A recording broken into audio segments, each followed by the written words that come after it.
Well, I'm not sure about you, but the worst criticism I've ever received has been sadly from myself. On today's show, what all of us can do to better manage our own inner critics. This is Coaching for Leaders, episode 232. Produced by Innovate Learning, maximizing human potential. Greetings to you from Orange County, California. This is Coaching for Leaders, and I'm your host, Dave Stachowiak. Leaders aren't born, they're made. And this weekly show will give you access to the best thinkers, resources, and actions to develop your leadership skills. And I'm glad to have you back, or perhaps joining us for the first time, for a conversation today that is going to hit home for so many of us. And if you've listened for any length of time to the show, you know that a big focus of my work in helping leaders is looking internally in how we can be more effective in our own personal leadership and the conversation that we're having with ourselves. And one conversation that we all have with ourselves is the conversation with our inner critic. And that's why I'm really glad to be able to welcome today's guest, who has done a lot of work on helping leaders to start to manage their inner critic and to not be bound by the things that our inner critic is often telling us, and that is Tara Mohr. Tara is an expert on women's leadership and well-being. She helps women play bigger in sharing their voices and bringing forward their ideas in work and life. And Tara is the creator of the Playing Big leadership program and is the author of Playing Big: Practical Wisdom for Women Who Want to Speak Up, Create, and Lead, and it was named a Best Book of the Year by Apple's iBooks. She's attracted the attention of notable women such as Maria Shriver, Jillian Michaels, and Elizabeth Gilbert. Tara, I'm so glad to meet you. Welcome to the show. Oh, thank you. It's really a pleasure. I'm so happy to be here with you and your listeners today. Well, me too. And I should mention here on the front end, you have done a lot of work with women leaders over the years. And yet we are going to look at this conversation pretty broadly. There are unique challenges that women face, and I know we want to get into some of those. And we're also going to look at this from a standpoint of how do all of us really manage our inner critic? Because this is something that's really a challenge for everybody, isn't it? It is. It's completely universal, and I think that's actually one of the first things that can be very powerful to understand about the inner critic, because we all walk around alone hearing the inner critic in our head, and we often think that, oh, that's just how my crazy thinking sounds. We don't usually share the most ridiculous or outlandish things our inner critic says, so we don't ever get to discover how universal it is that everyone is grappling with a voice that says absurd and ridiculous and outlandish and very mean things to themselves sometimes. So those voices in my head are normal, is what you're saying? They are normal. And sometimes we think we got to find, what happened. Was it because I had this really critical boss early on, or I'm just not a confident person? And I've found, after now working with so many people around their leadership, their goals, and how the inner critic can get in the way of them moving forward with those things, that it is universal, and we don't have to have a particular cause or source for it in terms of our life experience. It's actually something we're hardwired for. One of the things that struck me as I was reading through some of your work is that you mentioned when you started your coaching practice and you had focused your work with women, is you mentioned that you kept running into brilliant women who couldn't see their own brilliance. Tell me more about that. Right. Well, I opened my coaching practice. I didn't know what I was going to focus on. I just knew at the time I was on my own journey of transition to a career that was more aligned with my passions and what I loved most doing. So I knew I wanted to move in a coaching direction. I was getting trained at the Coaches Training Institute, and I was still working my other job full time. So I just kind of emailed my friends and family network and said, hey, I need, clients to practice what I'm learning on. And so people through my friends and family started showing up, and they were mostly women, but some men too.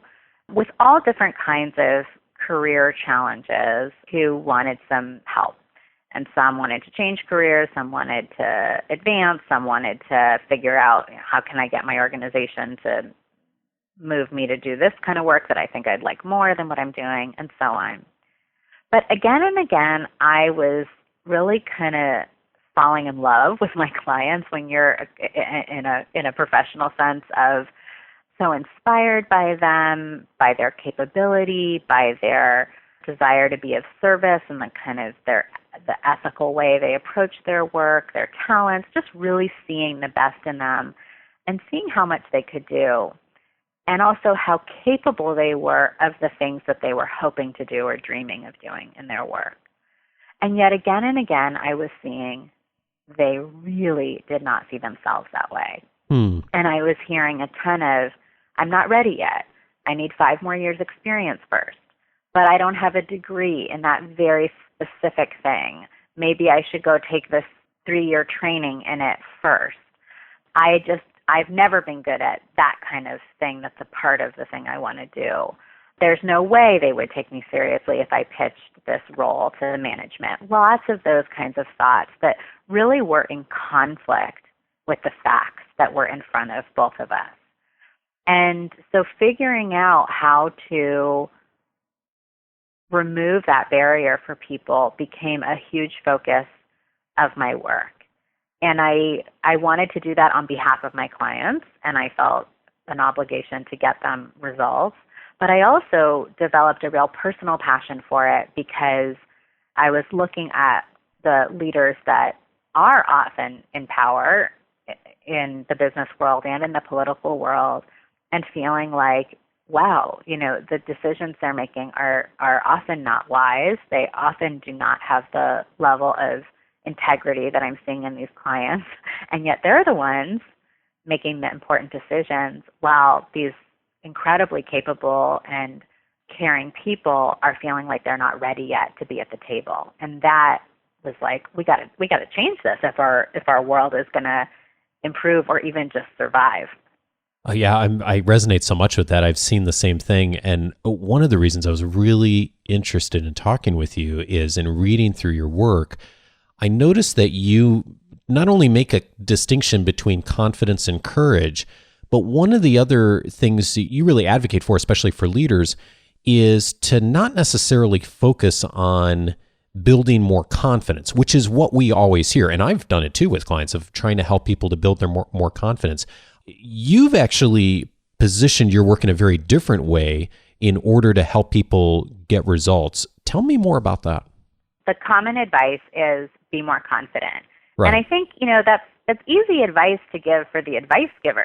It's pretty simple, It's straightforward, but it's not very easy to implement or incorporate for the person on the other side. I think we all would be more confident if we knew how to do that, but we're not really in control of whether and when our inner critics speak up and whether and when we feel self-doubt.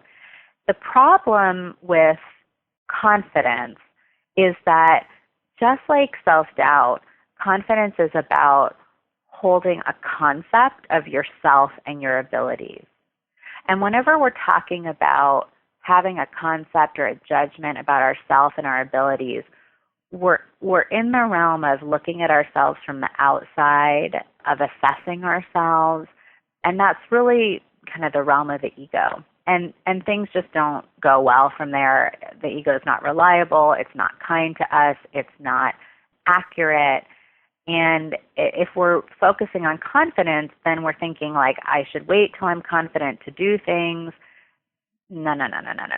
My experience is that whenever we are doing anything in our lives that causes us to possibly come into contact with criticism, possible failure, in Brene Brown's words, emotional exposure of some kind, that the safety instinct in us does not want us to do that, even if it's something that could bring us a lot of fulfillment. So it could be asking to be put on a project that you're super excited about, or asking to start a new division at your company, or applying for a job that feels like a real stretch, or speaking up in a meeting to point out what you feel is the elephant in the room that everyone's scared to talk about.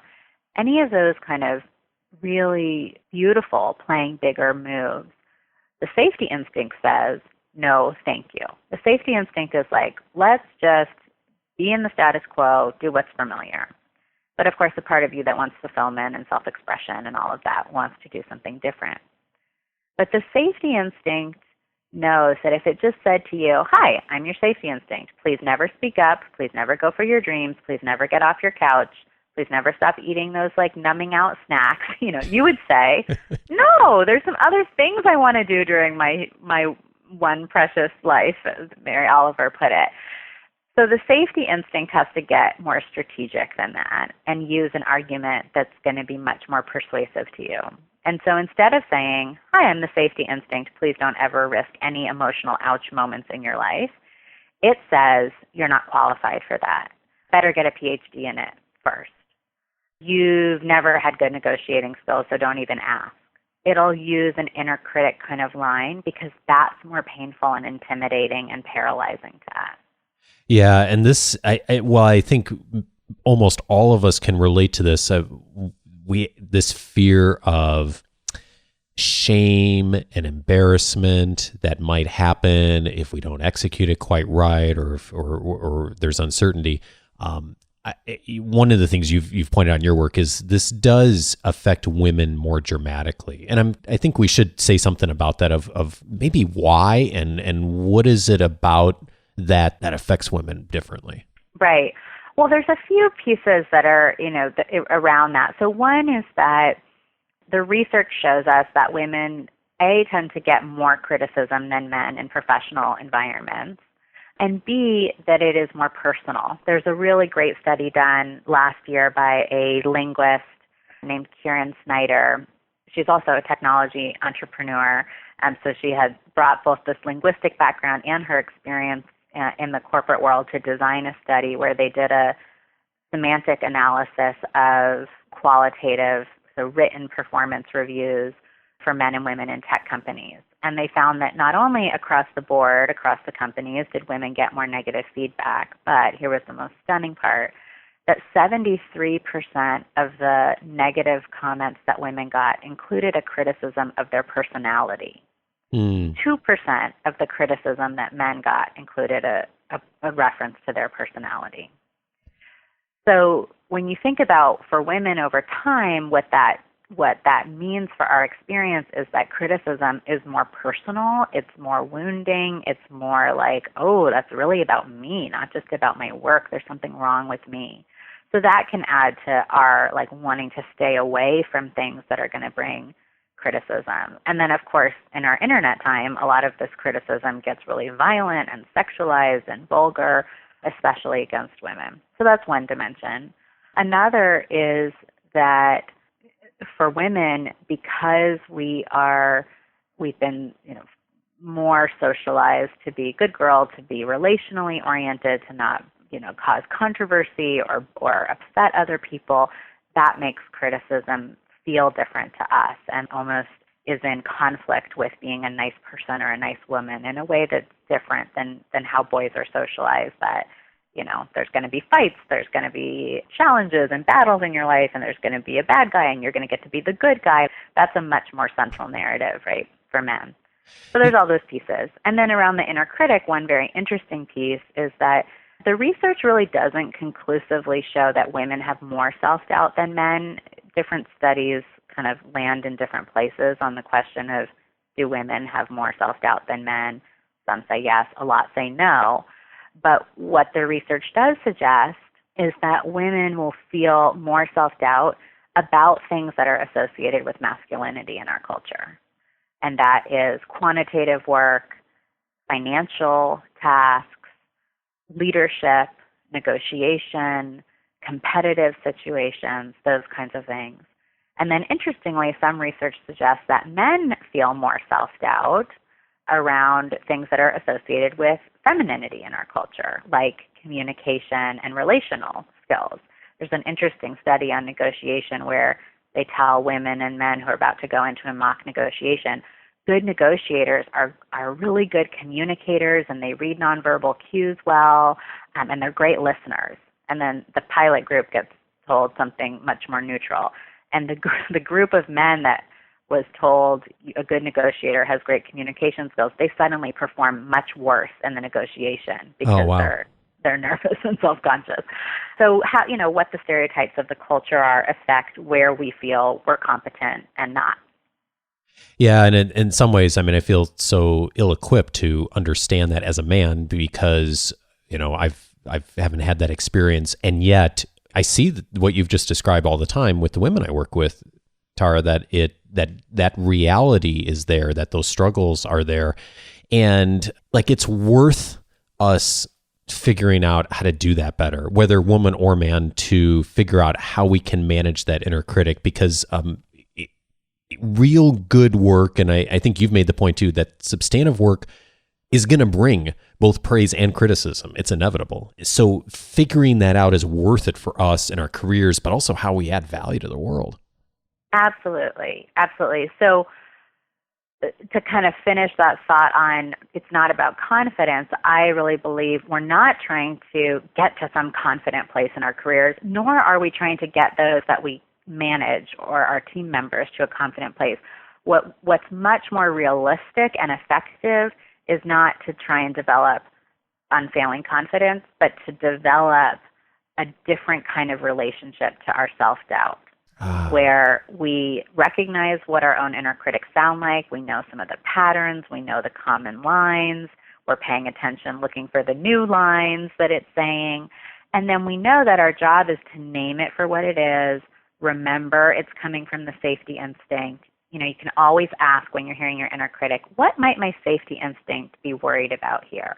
And you'll usually suddenly understand why some part of you is really trying to talk you out of doing this thing. To develop all those skills so that moment to moment you're managing the inner critic differently, but expecting it to be there. I think it does stay with us if we're playing big in our careers, because we're always shaking things up for that safety instinct, and it's trying to find the next inner critic narrative that will send us back into the comfort zone. So rather than us setting a goal, or maybe even us working with someone else trying to set them a goal of being more confident, it's much more a looking inward and how do I understand, appreciate, dare I say, maybe even develop a relationship with our inner critic so that inevitably when those conversations are happening, we understand how we can frame that better in a way that maybe can serve us versus holding us back. Yes.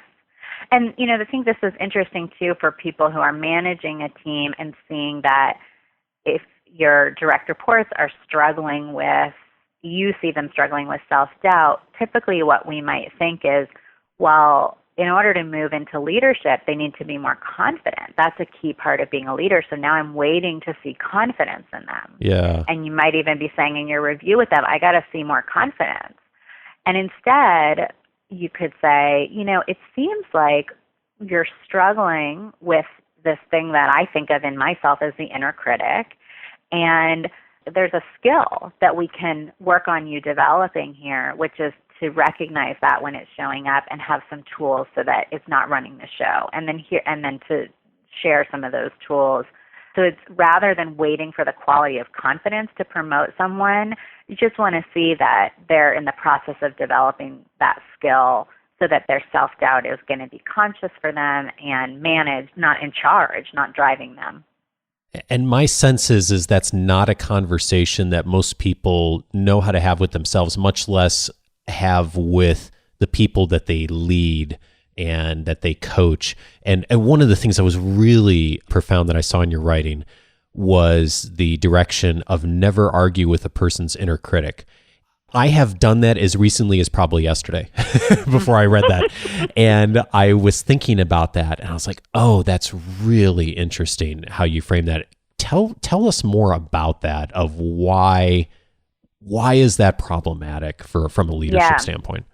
Well, I first want to credit CTI here, Coaches Training Institute, where I did my coaching training, because in their language, they would talk about the saboteur voices we'd have, and they'd always say, never coach your client's saboteur voice. Coach the client. Meaning if the client is showing up and you're hearing their inner self-sabotaging voice, you don't want to coach that voice. You don't want to actually get into the conversation with that voice. You need to somehow get to a different place where you can talk to the client about that voice.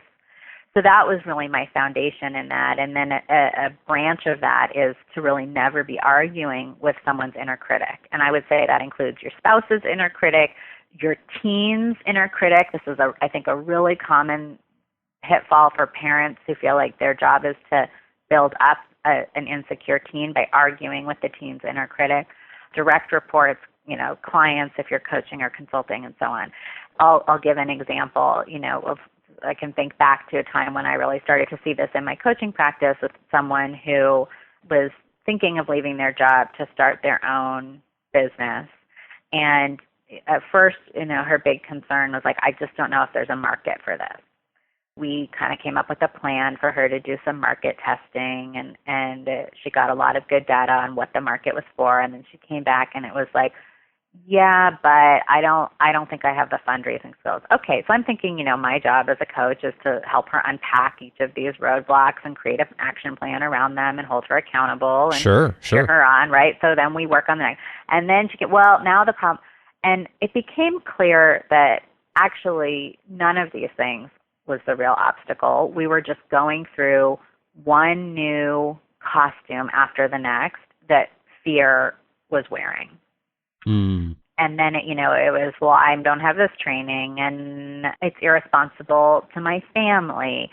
And we could come up with a good plan around each of them, but the next one was there. And I started to call this the objection Rolodex. It's like, the inner critic's just going through the cards. And meanwhile, you're wasting your time and your client's wasting their time. So the alternative is, so let's say, you're managing someone and they're saying, but I'm just not ready for that job yet. And you think that they are, right? So instead of trying to convince them, because they're probably, it can work occasionally that, someone says the right thing to us at the right moment and we suddenly see ourselves in the new way. But that's like 1% of the time. It's not very good odds, because if fear is what's underlying that for the client, you might even convince them on that front, but then they'll just come up with something else that's a problem. Yeah. So instead, you want to kind of go to the meta level and say, okay, if it sounds like there's some self-doubt here, there's some fear, here are some tools to deal with those things. What would it be like to do this even not feeling ready? How can we test if these self-doubts are true?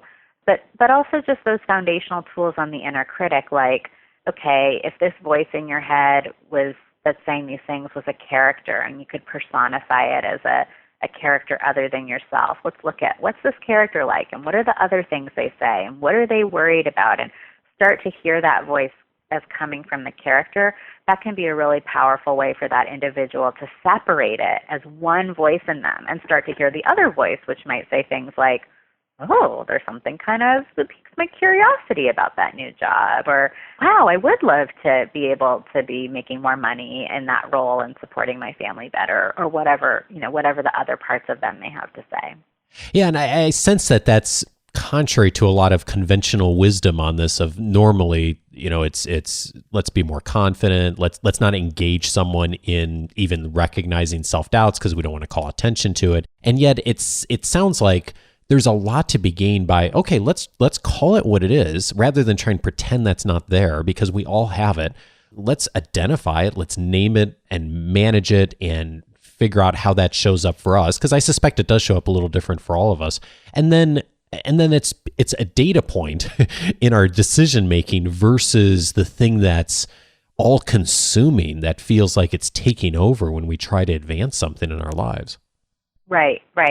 And it's noticing it and knowing it for what it is, not to dwell on it or try and resolve it, but then so that you can move forward with it.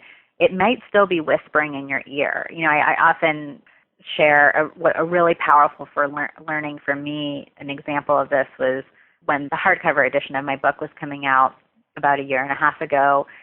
It was about 6 weeks away from publication, and I got this email in my inbox from my editor at Penguin, and it said, "Great news. we've piqued the interest of the Sunday op-ed editors at the New York Times, and they'd like you to write an essay for their consideration based on chapter 6 of the book. And I looked at that email, and my heart immediately started pounding, and my first thought was, oh no, this is so annoying.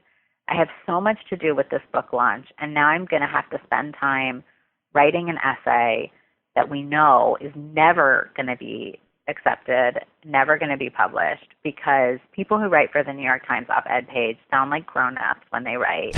And Tara, you know you've never sounded like that. I was like, they have that flowy, articulate thing, like graceful and literary, and, you know, that is not you.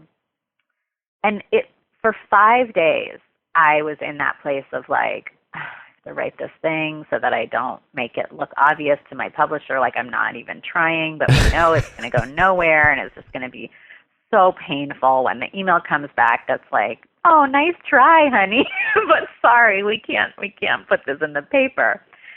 And on the 5th day, I was like, wait, I vaguely remember something about an inner critic. Like, it took me 5 days to remember the concept of the inner critic, even though that's largely what the essay would have been about. Right. And then I was like, right, okay, and the inner critic. And then I asked myself that question, well, why wouldn't my safety instinct like this? Oh, because, okay, so because I have to submit an essay which someone might say, nice try, and that would be an ouch moment. And even if they publish it and then it runs, like, one thing we know for sure is that if I write an op-ed on women's issues in the New York Times, some people are not going to like what I have to say. For sure. And there's the possibility that people are going to think it's ridiculous and I'm making a fool of myself and who the hell is she and all those things. So, of course, my safety instinct is like, why in the world would we do this? Yeah. And then I was like, but it seems really true. It also seemed really true to me that there was no way this essay could get accepted. And so I wrote the whole essay going like, yeah, I know my job is to say that maybe that's my inner critic and I got to do this thing anyway because my commitment is to like walk through the doors that open that are aligned with where I want to go and what I want to say. And this was a chance to say some things I wanted to say. So I wrote the whole essay with my inner critic there. I was not confident. And if I had waited on confidence, I never would have written it. Mm. So that's the distinction that I'm talking about. And so what happened with the essay? It was accepted. It actually then became the most emailed article of the week in the Times. That's awesome.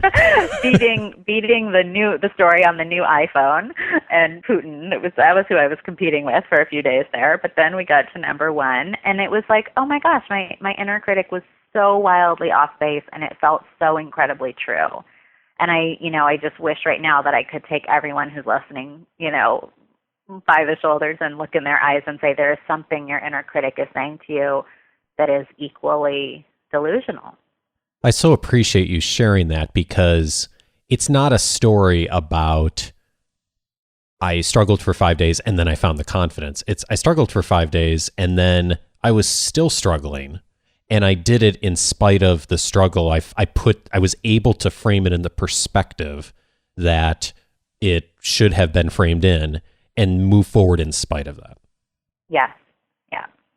And that's key because I think a lot of us do that is we wait for the right training, the right inspiration, the right confidence level, and more often than not, it just doesn't show up at the timing we'd like to have it. That's right. And it is uncomfortable to do things when we're feeling that level of fear and self-doubt about them. The adrenaline is flowing and our blood pressure is probably up a little bit, but the payoff is so great. It's worth it. Yeah. Oh, it totally is. And we've looked at this a little bit from the standpoint of leadership and how to help people to frame that a little better that we're leading. And one of the things I'm curious about, Tara, is when you're working with clients, is what's one action that you find that if people take that helps them just to do this better for themselves, of being able to acknowledge the inner critic, of being able to recognize it for what it is and to have that relationship? What do you find as an action that works a lot of the time for people in being able to do that? There's actually so many, but a really great one to do is first to just write down a lot of your inner critic's most commonly voiced lines, just the process of shining the spotlight on it and putting it in writing so that you're starting to know what they are, so that when you hear them the next time, it's, oh, ding, ding, ding, I already labeled that as not the voice of truth, but the inner critic. So that's a really big one. Having a character that you feel like personifies your inner critic voice, and then when you hear your inner critic talking, kind of picturing it as coming from that character can be really great. Asking, what would freak the safety instinct out here, and kind of looking at it with compassion of, oh, there's just a part of me that's really scared, and that part doesn't need to be in charge. Those are all great places to start. And that moves us more from not worrying so much about confidence, but of having the courage to say, in spite of the confidence I don't feel, or the experience maybe I don't feel like I have, that I'm able to think about this, in a more balanced way, and then make a decision. Is this the right move for my career? Is this something that I really do want to move forward on? Yeah, and you're also kind of pointing to an important discernment process that we haven't talked about yet, which is that, because people will often ask me, well, what's the difference between the inner critic and good critical thinking or being realistic, right? Because sometimes the answer is, I'm not qualified, or no, customers don't want that new product that I just created. Yeah. And so I point people to look at the tone of the voice in your head to distinguish, are you hearing the inner critic or are you hearing realistic thinking? The inner critic will usually be repetitive. It will often sound anxious. It tends to state things in very definite terms. It doesn't ask questions. It doesn't leave a lot of room for gray and nuance. And the inner critic will sort of loop around and around on the problem or the fear or the deficit that it perceives you as having. That's inner critic. True realistic thinking sounds much more emotionally neutral, and there's a lot of curious questions. Like it won't sound like, what if people hate that? It'll sound like, I really don't know if that's something that's going to resonate with people. Okay, what are some preliminary ways I can find out? Oh, I could do this little test, or I could check in with it. So it'll quickly go from emotionally neutral questions to starting to brainstorm some solutions. It'll actually move you forward in a linear way. So it might have some of the same concerns as the inner critic, but it talks to you about them in a productive and much more calm way. Tara, this is really fabulous. I appreciate you making that distinction, but also just helping us to reframe how we think about this voice that we've all got in our heads. And I know this is going to be a really valuable perspective for so many people in our audience, and particularly many of the women that we work with that I know have struggled with this. This will be really helpful. Tell people more about it. You do a lot of writing online, and of course, I want to make sure we mention the book here again, but for folks who want to learn more about your work and get more access to your writing, what's the best way for them to do that? Yeah, well, I'd love to connect with people.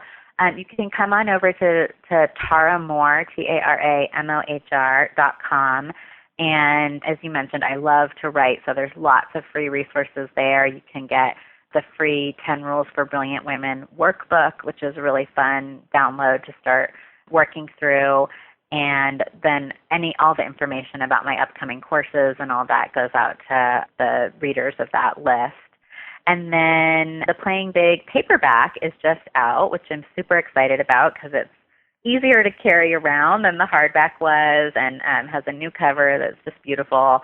And so you can get that at any bookseller that you like to shop at.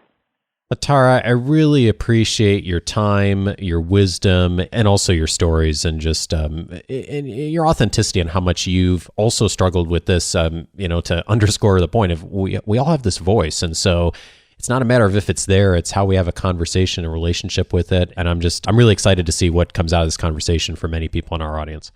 Oh, likewise. Thank you so much for having me and for such a thoughtful conversation, and for all the good work that you're doing with this show. Tara Mohr is the author of Playing Big, Find Your Voice, Your Mission, Your Message. Thanks, Tara. Thank you. Thanks, everybody.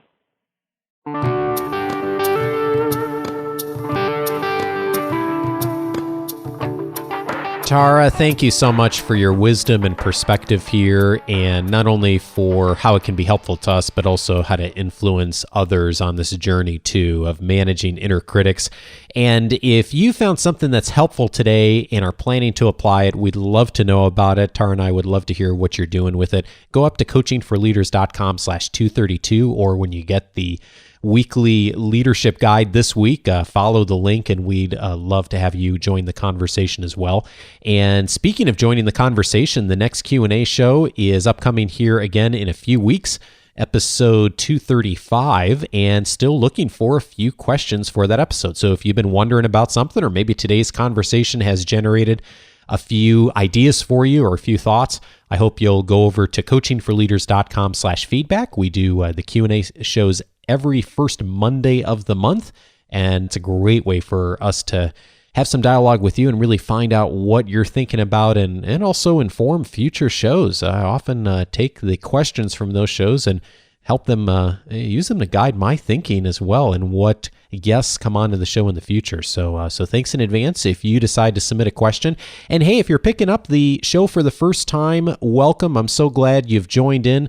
This show's been going almost 5 years now. It's a weekly show that focuses on the consistency and the importance of regular improvement in our leadership skills. And if that is something that is in your thinking right now of wanting to get better at that, not only now, but consistently for the future, I hope you'll subscribe to the show either on iTunes or Stitcher or wherever, or whatever app you picked up the show on.